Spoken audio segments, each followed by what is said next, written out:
enforce it. They just said no fine at all.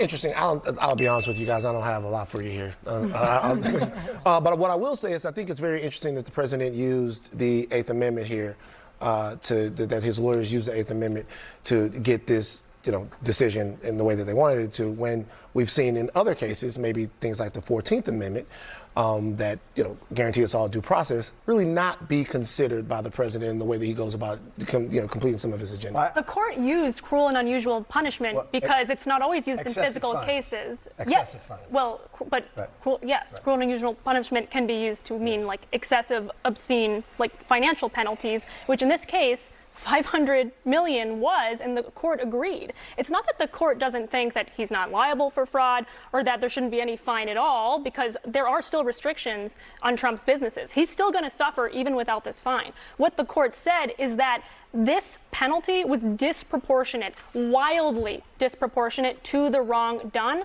because there were no victims. There were no victims of this wrong. Even Trump's business partners, they did their due diligence and they still went into business with Trump because they made money. And Letitia James was so hell-bent on bankrupting Trump that she actually did mental gymnastics. She brought in a banking expert to do testimony to claim that somehow the banks that Trump did business with might have lost out on some accrued interest, which is another load of baloney, because the banks did due diligence and they still went into business with Trump as well. There were no victims. That's why 500 million was absurd and insane, but and you have no problem. cruel and unusual punishment. So, Eighth Amendment.